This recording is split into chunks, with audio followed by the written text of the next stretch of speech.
है माता जी? कोयली देवी। कहाँ के रहे वाली है? विष्णुपुरवा। अच्छा, क्या मामला है माता जी?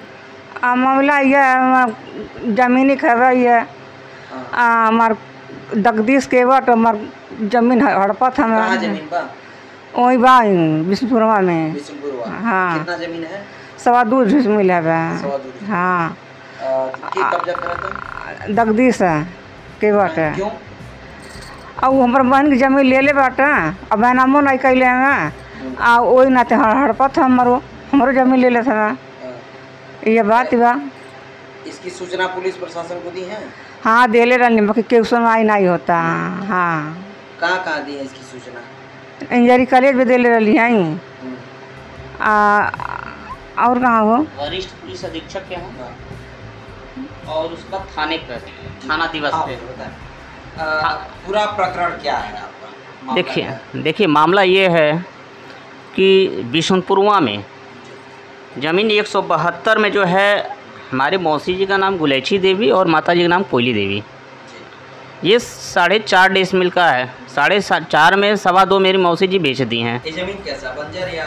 ये नंबरान की ज़मीन है और ये ज़मीन जो मेरे माता जी का जो 2.25 बचा हुआ है, ये धीरे धीरे भू माफिया के चक्कर में आकर के वो कब्जा कर लिया है।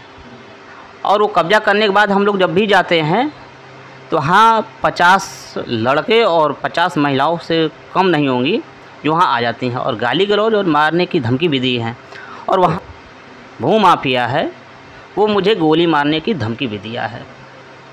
आपने इसकी शिकायत कहाँ की? हमने कहा वरिष्ठ पुलिस अधीक्षक के यहाँ पहले किया है, उसके बाद वहाँ से वो भेजे कहे कि आप जाइए 25 तारीख को जो है थाना दिवस ले गए, वहाँ आप चले जाइएगा।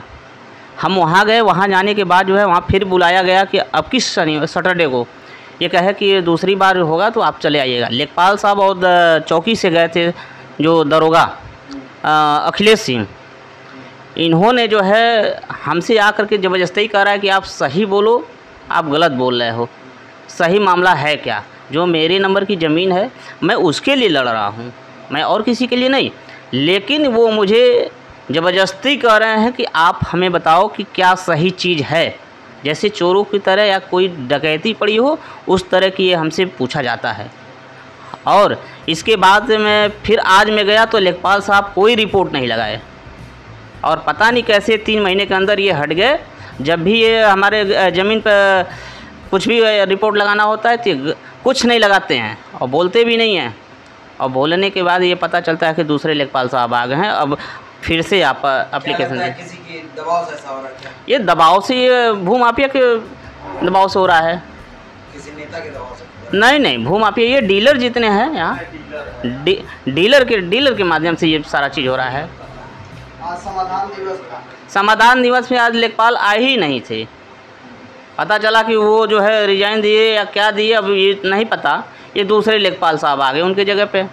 तो आज सीओ साहब कहे हैं कि आज फिर से आप एक एप्लीकेशन दे दो और फिर से जांच हो जाएगी ज़मीन। पुलिस प्रशासन पैसे की डिमांड कर रही है क्या? नहीं, हमसे तो अभी तक नहीं की है, लेकिन वो लोग जो है अपना पैसे का क्या ताल्लुक़ है वो रख रहे हैं, क्योंकि भाई डीलर हैं और डीलर तो बिना पैसे का चलेगा नहीं। आपके पास उस ज़मीन का पेपर है? जी हाँ, पेपर है मेरे पास। मैं वरिष्ठ पुलिस अधीक्षक को मैं दे दिया हूँ और उसके बाद से ये मेरा इंतखाब है जो माता जी का कोयली देवी के नाम से है और गुलेछी देवी, और जो जगदीश निषाद जो है कब्जा किया है उसका कोई नाम, कोई रजिस्ट्री, कोई बैनामा कुछ नहीं है। और उसके बाद से पुलिस आई और गलत जो है रिपोर्ट लगा दी। जहाँ 4.5 डिसमिल में 2 बहन है वहाँ 5 डिसमिल लगा दिए कि 5 यहाँ का वहाँ का बदला बदली कर लिए, जो कि जब रजिस्ट्री ज़मीन ही नहीं है या मेरे भाई पर्दार है नहीं तो हम कहाँ से बदला बदली करेंगे। बस हमें इतना है कि हमारा 2.25 डिसमिल जो है मिल जाए, ये हमसे आग्रह है। पुलिस विभाग आपके साथ क्या कर रही है? पुलिस विभाग कुछ नहीं कर रही है। हमको आज फिर दोबारा शनिवार को जो है अब फिर जो है हम जो है एप्लीकेशन दिए हैं, अब फिर पता चलेगा कि करते करते 3 महीना बिता देंगे। 3 महीने का तो होता है। कितने महीने से चल रहा है ये प्रकरण? अभी देखिए ये प्रकरण तो संभवतः 5 साल हो गया और धीरे धीरे ये बीच में पंचायत भी हुआ था। पंचायत में ये लोग गए थे जो है एक मनोनीत पार्षद हैं उनके वहाँ, उन लोगों के वहाँ गए थे, बुलवा करके हुआ, लेकिन चुनावी माहौल था। चुनावी माहौल में जो है हमको रोका गया और बाद में पता चला कि हो जाएगा, तो ये लोग जो है करने के लिए तैयार नहीं है। कोई निर्माण कार्य हो रहा है क्या? नहीं, निर्माण कार्य नहीं हुआ, पहले से निर्माण कार्य ये अपने 2.25 में बना चुके हैं और हमारे ज़मीन में इसमें हैंड पाइप और एक लैट्रिन, बस यही है। हमारे चैनल के माध्यम से शासन प्रशासन और सत्ता में बैठे राजनेताओं से क्या निवेदन करना चाहेंगे? भाई मैं यही चाहता हूँ कि हमारी ज़मीन मिल जाए और भाई कुछ नहीं चाहिए, हमें सिर्फ मिल जाए ज़मीन, क्योंकि हम माननीय मुख्यमंत्री से मेरा निवेदन यही है कि हमारी ज़मीन दिलाने की कृपा करें जी।